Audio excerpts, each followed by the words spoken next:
what an insult it is to those people that the great and good can't even bring themselves to name the threat that destroyed so many lives that day and ever since. The cowardice, really, in the establishment still seems to be at least as bad of a problem, if not worse. He is a kind of negotiating disaster. You do feel like every time he's going to walk into a room with some other world leader, Britain's going to lose. Hello and welcome to the Spike podcast. I'm Fraser Myers, thrilled to be joined as ever by Spike's editor, Tom Slater. Hello, thrilled as you are, Fraser.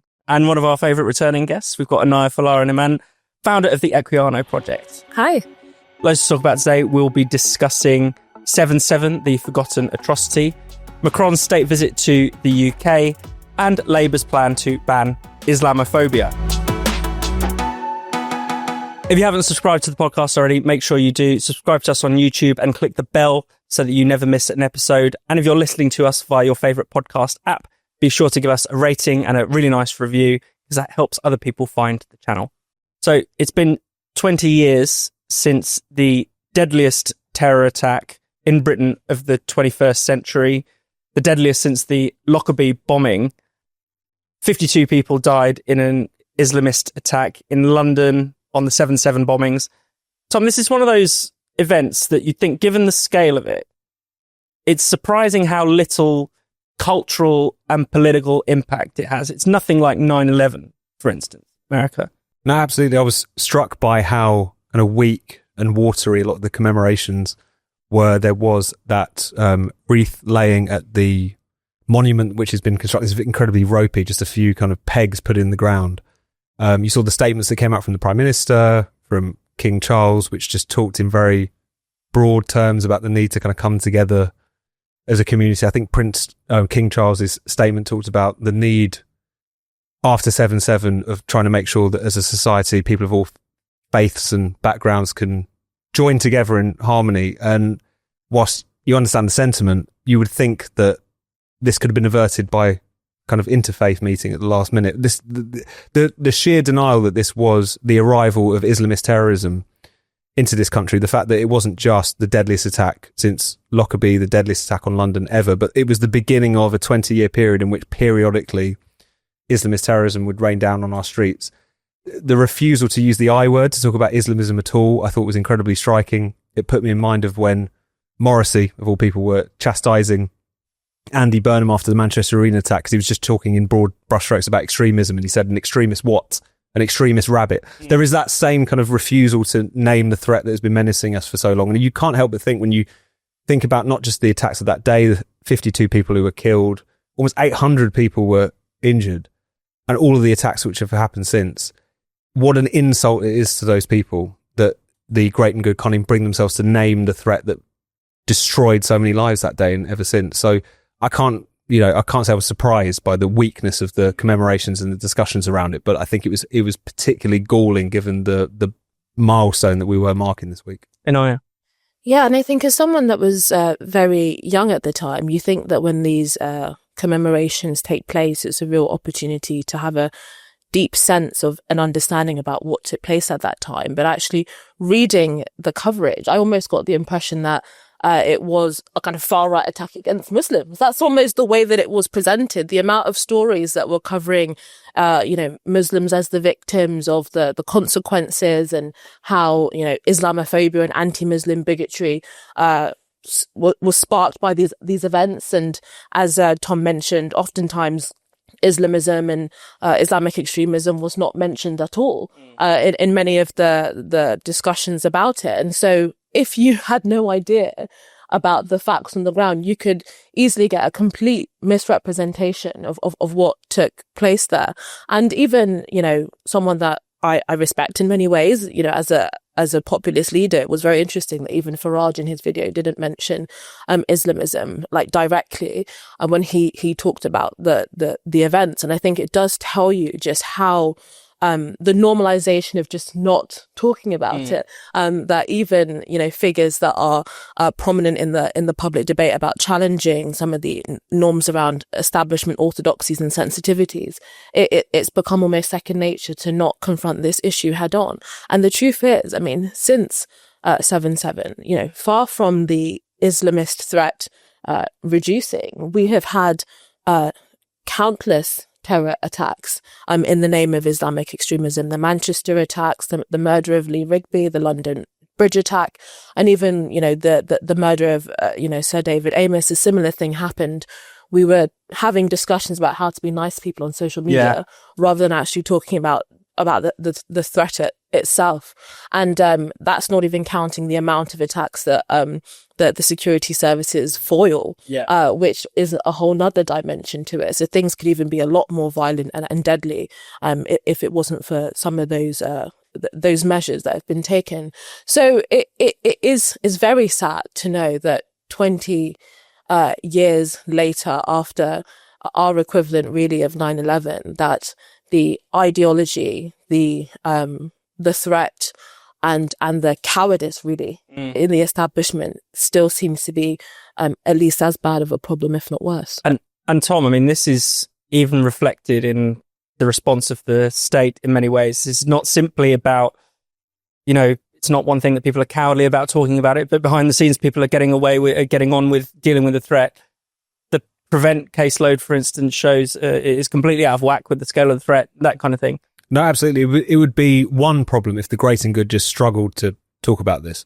Because I don't think it's an exaggeration to say, even though we have had these 20 years of Islamist terror, I mean, if you take 7/7 right up until today, the number of people murdered in this country in the name of Islamist extremism is about 95 people. And yet we've been indulging pretty much all that time a moral panic about the far right, who have claimed 3 lives tragically during that period. The scale of the threat is so on a different level, and yet we haven't seen the seriousness given to Islamist extremism. That would be one thing if that's just what happened in the comment pages of The Guardian or on a BBC television debate. But the brain rot goes right to the top. Prevent, as you say, I mean, the last set of figures that I saw, first of all, there are more referrals these days for extreme right extremism than there are Islamist extremism. I think it was 2023, the last set of numbers I saw, 11% of Prevent referrals are for Islamism, which, given the fact that it's 3/4 of MI5's terrorism caseload, there are 40,000 estimated people on the terror watch list for Islamist terrorism, and yet this is the way in which the threat is dealt with. It's not to say that the security services are blasé about this, but clearly, generally speaking, as a society and as a government, as a state, it's not being given the seriousness it deserves. And you're always kind of searching for what are the reasons for this. I mean, in contrast to 9/11, it's asked a lot more difficult questions because of the fact that these were British citizens, 3 of which were of the 4 who blew themselves up on that day and took 52 people with them, were born in Britain. So it does raise much more awkward questions, I guess, about multiculturalism, lack of integration, the extent to which the grievance narratives that have been propagated, not just by Islamists, but the states, have helped to curdle this hatred of Britain and a free Western way of life, even within our own communities. But sometimes I think it comes down to something even more pathetic, which is that many people would just rather not be called names. They would rather not face up to this threat, and also that they would almost rather take the easy option of talking about the bogeyman everyone can agree on rather than the one that is actually genuinely menacing us. And there's all this talk about commemoration this week, but I just see contempt everywhere. Contempt for the British public because they're expected to ignore what has been staring them in the face for 2 decades. Contempt for British Muslims even because there's this assumption that if we take this threat too seriously, we will alienate them, as if the vast majority of them hold some kind of sympathy. And also contempt fundamentally for the victims, who are basically treated almost as the victims of a natural disaster, which was horrible, but we move on. So that lack of seriousness, I think, it's not just a frippery. It goes right to the top and it has real consequences, I think. Yeah, completely agree. And what the kind of generalizing or the relativizing of it is really striking. I mean, I was watching a political program and someone had mentioned about, the fact that Prevent isn't working.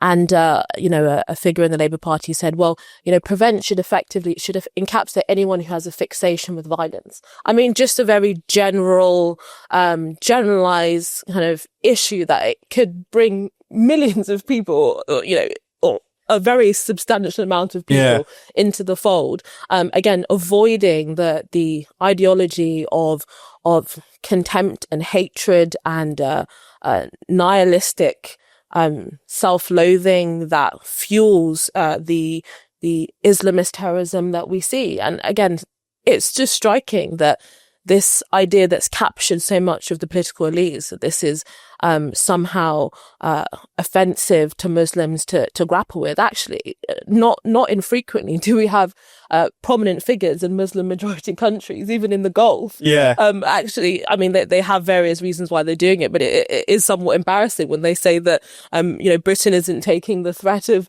Islamism seriously. Even banning lots of British-based groups because they're too extreme for the Arab world. Exactly. So it's apparently for Muslim majority countries, the problem of Islamism in Britain is a huge issue that should be confronted. But for the British establishment, it's just a question of discrimination and Islamophobia to point it out. Definitely. And before we move on, Tom, we should probably address one of the sort of left-wing narratives. When they do deign to talk about 7/7, they'll often say that it was blowback for Britain's misadventures in Iraq or Afghanistan, that this was a sort of revenge for foreign policy blunders. What do you make of that argument? It's such a curious reflex. First of all, because that argument was being made even in the wake of 9/11, before the war on terror began. So I think it has often been an expression not of a principled opposition to Western foreign policy in any instance. It's just become a kind of expression of self-loathing to a certain extent, and also a desire to dodge the deeper questions which is raised by particularly homegrown Islamist extremism, as we saw on 7/7. I also think it's just giving too much succor to the excuses that were made by people like Mohammed Sadiq Khan, the ringleader of the 7/7 bombers, who dressed up their nihilistic, murderous crusade against unbelievers as something which was in response to the murderous successes of the West in Iraq or Afghanistan or whatever. It doesn't take the ideology seriously. Like, this is an apocalyptic cult. These are people who genuinely thought that blowing up their fellow citizens and themselves was their kind of express route to paradise. You trivialize the seriousness of that threat and that poisonous ideology if you just imagine that it's a kind of horrendous but understandable response to poor Western foreign policy. Yeah. So, but it's been fascinating to see people indulge in that anew, even all these years later. It just, given the fact that you would hope that after all this time has elapsed, that we would recognise that this is a movement that has agency, the most horrendous evil agency one could imagine, but it still is a force. And if we're not willing to confront it, if we're willing to only really see it as the kind of reflection of our own misdeeds, then we're never going to tackle it or take it seriously. This episode of the Spike podcast is sponsored by Shopify. Running a small business can be hugely rewarding, but without the help of a marketing department, graphic designers and accountants, you can sometimes feel like you're on your own and you don't know how to grow. That's where Shopify comes in. Shopify is the commerce platform millions of businesses all over the world are using. From small brands just getting off the ground to established household names like Mattel and Gymshark, Shopify is who they trust to take their business to the next level. With Shopify, there's no need to learn tricky technical skills like graphic design or coding. Shopify's own design studio comes with hundreds of ready-to-use templates that speak to your brand from the start. If you need a snappy headline or sales pitch, Shopify's handy AI tools can generate polished content for your business at the touch of a button. It can even help you build social media campaigns to keep your customers in the loop. You'll feel like you've got an entire team behind you, even if you're the only person in your business. And the best part yet, Shopify offers world-class expertise on everything from supply chain management to international shipping. Whatever your business's needs are, you can rest easy in the knowledge that Shopify's got your back. If you're ready to sell, you're ready for Shopify. So turn your big business idea into cash with Shopify on your side. Sign up now for your £1 per month trial period and start selling today at shopify.co.uk/spiked. Go to shopify.co.uk/spiked to take advantage of this brilliant offer.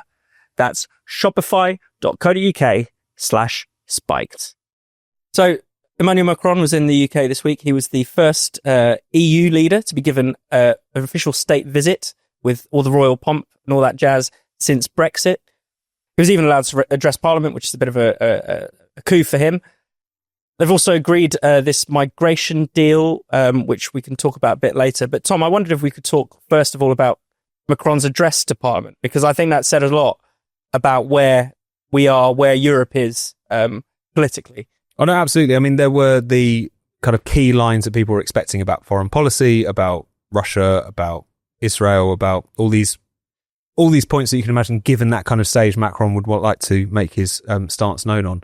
I thought it was particularly interesting about the amount of gushing that was going on, to be frank. I think there was a kind of, as is often the case with the sort of liberal great and good in this country, they do tend to see European leaders as so much kind of slicker, more sophisticated, so much more competent than their equivalents over here. Given over here we've got Keir Starmer, maybe that's slightly more understandable, but nevertheless, I mean, Macron is just a slightly more polished version of the same kind of lame duck, and it's interesting that kind of worst kind of elitist Europhilia which exists seems to only really be sustained by complete ignorance of what's going on in France. Yeah, what a lame duck he's become, how hated he is, the fact that he's failed to do any of the reforms that he wanted to because the public have rejected them so clearly. And also maybe just a sort of fondness for accents or whatever.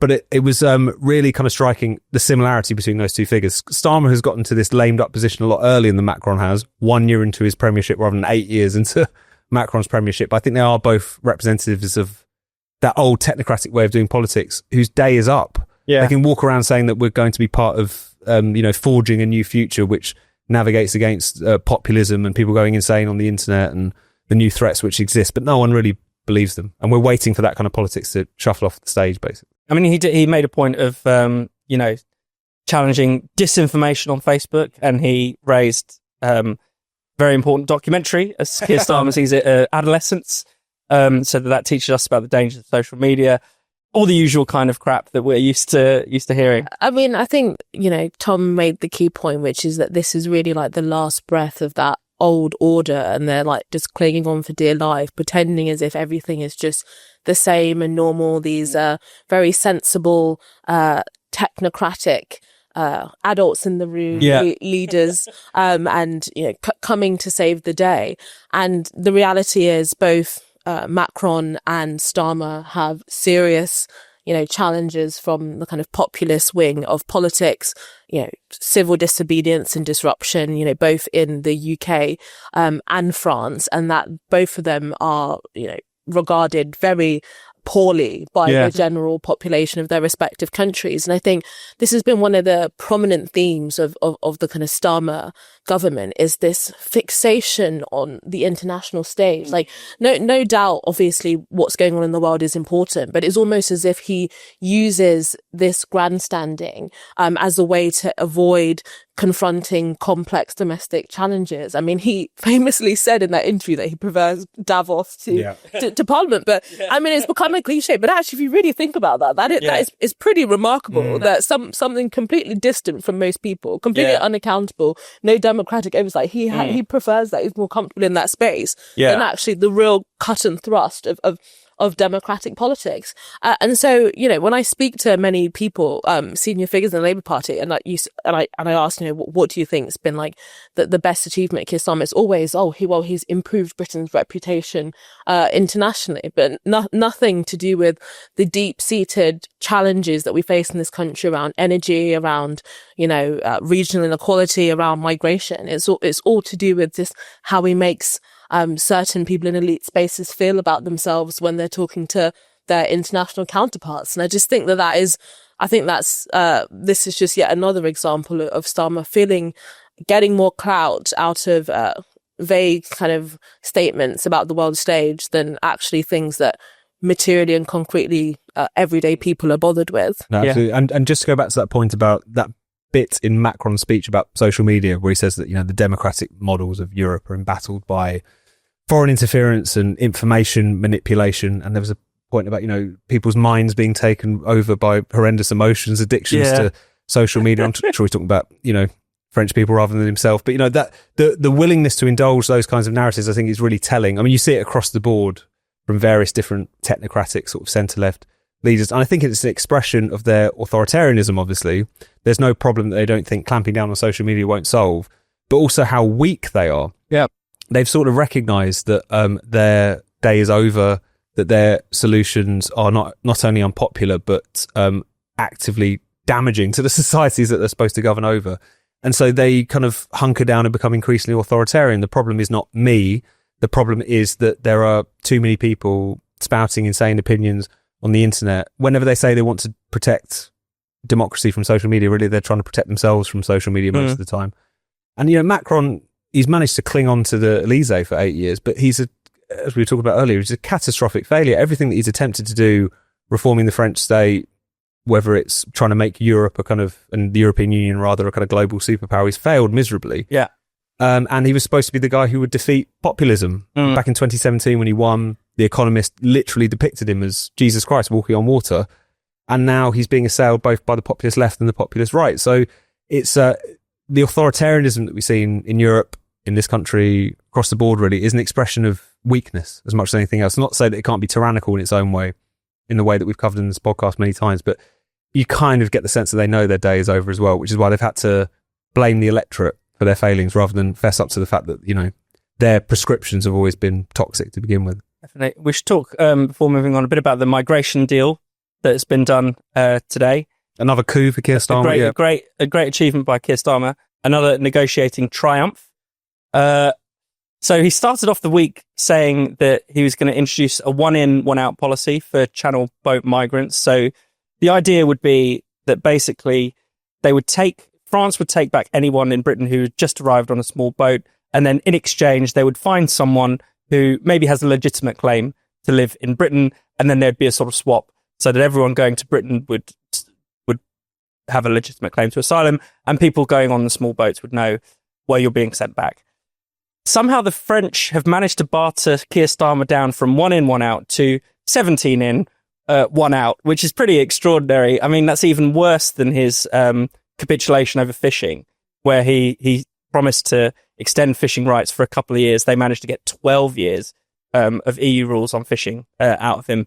I mean, he is a kind of negotiating disaster. You do feel like every time he's going to walk into a room with some other world leader, Britain's going to lose. I mean, what have you made of this week, though? Yeah, I mean, you mentioned fishing. There's also the kind of Chagos deal. There's also, obviously various speculation around the trade deal that was done in India that many people felt that it wasn't exactly clear about, how Britain benefits from that. And now similarly, with this. And I think that it's just yet another example of how Starmer doesn't really understand the concerns that people have. I think, regardless of what people think about immigration more generally, I think it's just clear that people want those boats stopped and don't really think anyone should be making that journey, regardless of us, swapping one person here or there. But it's interesting, I think he was saying that, if they have a connection to Britain in some way, that they'll be brought in. I mean, that's incredibly vague. I mean, is speaking English, a connection to Britain, or some, very, very distant kind of third uncle, cousin, perhaps a connection as well. I mean, you see these stories that have been... My friend already went over on the small boat. Exactly.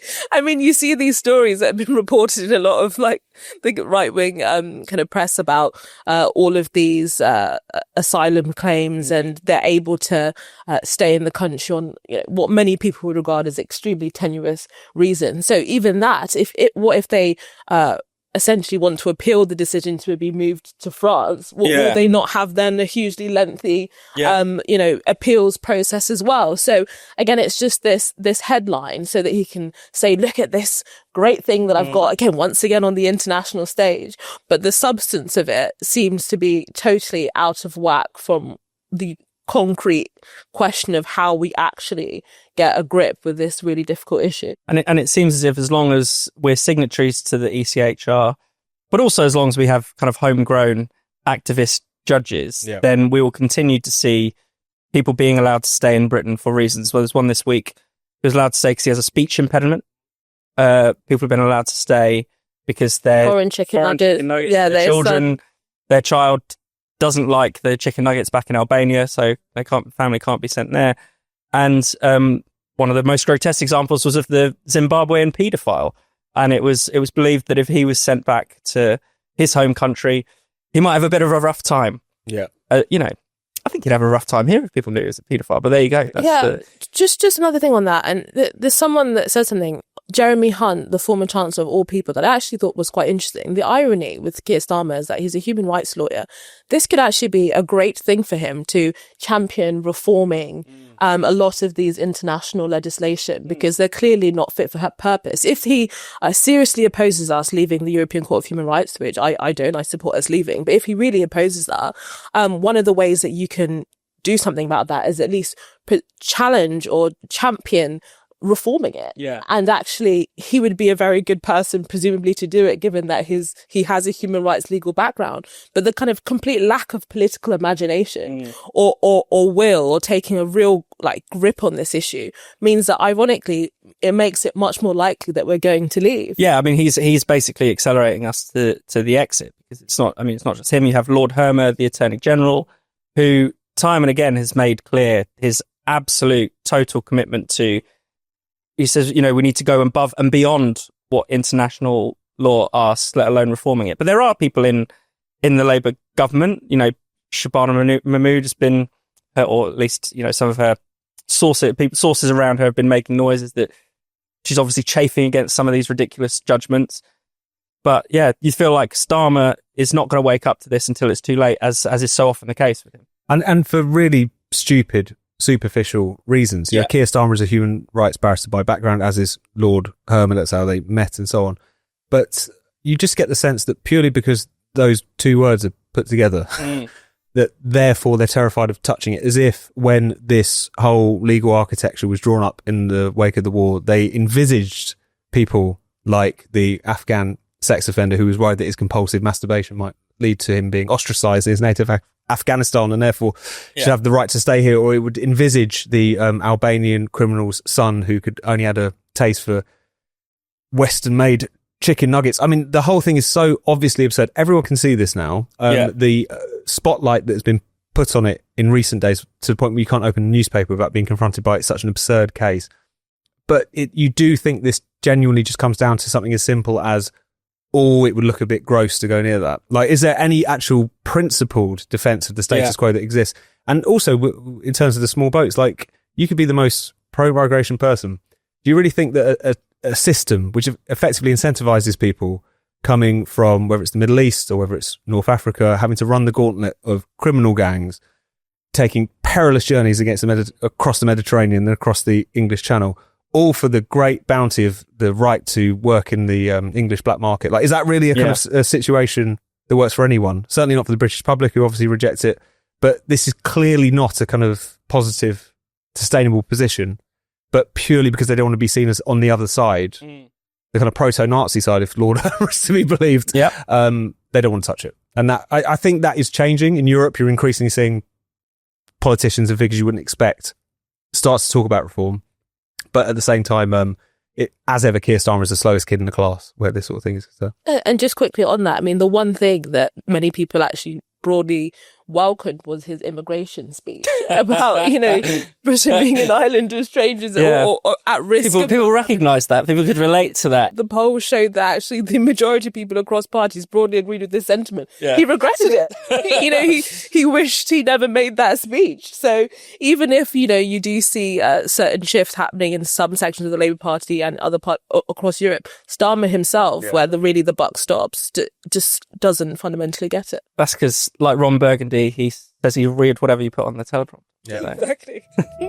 So let's talk about Labour's Islamophobia policy. There's been a bit of a setback for Angela Rayner. She has had to basically open up the consultation. They had been hoping to draw up this definition of Islamophobia in secret. They will now have to invite other groups like the Free Speech Union. We will be able to give contributions. Previously, it was just the usual suspects, the kind of groups who were basically calling for, blasphemy law, were the only people invited to consult on this. Tom, what have you made of this episode and of the issue more broadly? No, it's another small victory amongst many bigger victories for the Free Speech Union, forcing them via this legal challenge to actually open it up to consultation. I think now the aim is to constantly kind of push and draw this out into the light to stop this definition from being developed in the first place. I mean, it's worth saying that this is not about them drawing up an Islamophobia, blasphemy law. I mean, in a way, even if they did, it would be kind of surplus to requirements at this point, given you can be convicted for burning a Quran, as we've learned, or even given our existing, supposedly secular legislation. But it could have really pernicious effects, because this would be about drawing up this definition. It seems largely based on that 2018 all-party parliamentary group on British Muslims definition, which essentially posited Islamophobia as a form of racism, even though Islam isn't a race, and very much playing into the game that's been played by both Islamists and kind of credulous liberals for a long time, which is that to criticize this religion or even Islamist extremism is a kind of species of racism and shouldn't be done. So it's really important that that doesn't happen, because it would basically be imposed on state bodies. It would affect how they could deal with certain issues, how they could discuss these quite thorny issues. And if you read that 2018 report, I mean, it quotes pretty favorably invited experts who say things like, discussions of the grooming gang stigmatizes Muslims. Yeah. So if this is a government that is actually serious about dealing with those kinds of problems, surely this is a non-starter. But you just hope that at some point the penny will drop that term Islamophobia is the problem. We all recognise anti-Muslim bigotry when we see it. We all recognise racism when we see it. This is obviously a much more specious term, which is weaponised by Islamists and gone along with by idiots. And I would rather that we confronted that. But I think it was particularly telling that they were doing this behind closed doors, because I think they knew that if sunlight was drawn in on this, people would start to object to it much more than was going on previously. And it is worth having a look at that 2018 report, because it does really cover all the ground, anything contentious, anything not even, it's not even just about Islamic doctrine, but things sort of tangential to Islam, from grooming gangs to the hijab to burqa to even historical facts. So there's an amazing bit in it that says that you shouldn't suggest it's racist to suggest that Islam subjugates people by the sword, which is Tom Holland, the historian, has said, well, obviously that's how Islam spread in the 7th century. How else would it have done? So it's just a very bizarre attempt, clearly, to not just shut down racism or racial hatred, but kind of any discussion that might ever touch on any Muslim person or anything that even seems, the phrase it uses is Muslimness. What the hell is that? Is that, that could just mean someone wearing a headscarf that's not even Muslim, or anything vaguely tangential to Islam must be clamped down on. I mean, the APPG definition of Islamophobia is unbelievable. If you look at some of the examples, it's astonishing. For example, saying that some Muslims are more loyal or have more identification with the Ummah, the global Muslim community, is Islamophobic. I've met many Muslim individuals who do say that about their own selves and their religion. Saying someone maybe exaggerating Islamophobia is an example of Islamophobia. Denying Muslim populations the right to self-determination. I mean, that is a very vague, does it mean that, for example, if you don't necessarily believe in a two-state solution in Palestine, that means that you're Islamophobic? So, as you rightfully mentioned, anything that may be mildly or very loosely critical of Islam in any way, or the actions of Muslims, would be regarded as Islamophobic under the definition that was under the APPG. And again, there are definitely Islamist groups exploiting it, but it's also, again, concerning. You had Wes Streeting, I think he was actually involved in the APPG definition, the health secretary at the time. Maybe he's distanced himself, but again, Dominic Grieve, the prominent conservative politician, is involved in the current working group and also was involved in the previous one. Yeah. And it's the silencing again of voices within the Muslim community. At the Equiana Project, we published an open letter recently condemning the definition of Islamophobia. It was signed by a range of organisations, faith groups and none. Many of them were Muslim individuals. So the Taj Haji from the Oxford Institute of British Islam, Fayez Mogul, the founder of Tell Mama, the anti-Muslim bigotry monitoring organisation, has effectively been marginalised by Angela Rayner for criticising this definition of Islamophobia.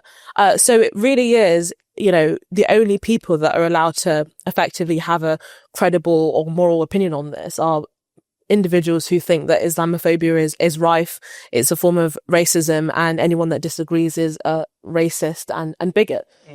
So obviously one welcomes that the consultation has been opened up, but the fact that it's taken, a threat of legal action pressure from loads of different organizations, it really tells you where the direction of travel is. Yeah, I mean, the fact that the government even thinks of instituting such a definition is alarming in itself. Thank you so much for tuning into the Spike podcast. If you're watching this on YouTube, make sure you subscribe and click the bell so you never miss another Spiked video.